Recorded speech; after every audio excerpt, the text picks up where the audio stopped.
Welcome to this week's edition of Real Dudes.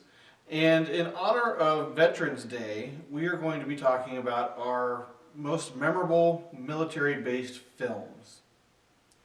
You want to go first? You want me to go first? You know what? I'll go first this week. I think, honestly, the one military film that's affected me the most has to be Stanley Kubrick's Full Metal Jacket. And the reason behind that is, I mean, of course, you have the mix of comedy and seriousness in the beginning, but it really allows you to see into the psyche of a soldier and everything that they're facing as they're preparing to go to war. And you see that especially with Arlie Ermy as the drill instructor, drill sergeant, training them to go off to Vietnam to kill people. So because wasn't he initially brought in to be like a consultant for the film? Yeah, and basically that evolved from just being a consultant into actually taking part in the film because of his great abilities. And I think, if I remember right, a lot of that was improv. I think, yeah, didn't he string off like a bunch of like insults consecutively without repeating any of them, and that's what they said, okay, you're getting the role. Yes. You've got it. Yes, exactly.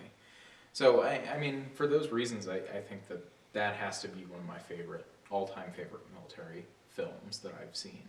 So, definitely getting into what all a soldier faces and kind of the lasting effects, the psychological effects that we don't see portrayed as much in films. So, I don't know, what's your favorite?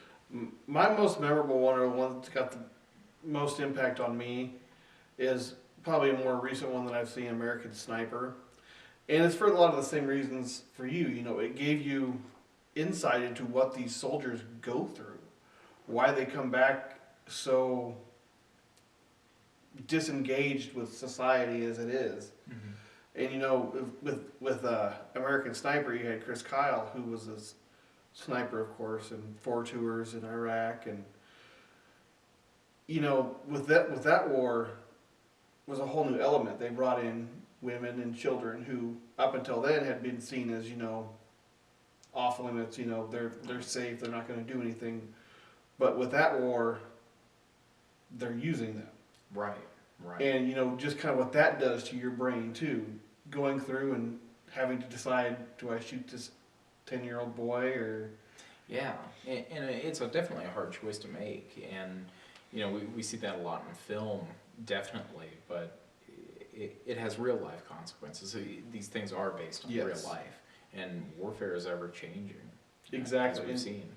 And as we've seen too, you know, once one war ends, inevitably another one will begin. Right. I mean, war is always going to be a part of our society, which is why, you know, we want to thank our veterans for all their service and serving our country, for all their tours and years spent, and for all the sacrifices they've made as well. So, and not just, although that is definitely part of that, with the risking life and limb, but also the sacrifice they've made for family and mm-hmm. being away from them as well. It's a huge sacrifice, and we're very grateful that they're willing to do that. So it's a lot of bravery, a lot of courage. Takes a lot to be a soldier. Definitely. Well, I think that pretty much wraps up Real Dudes for this week.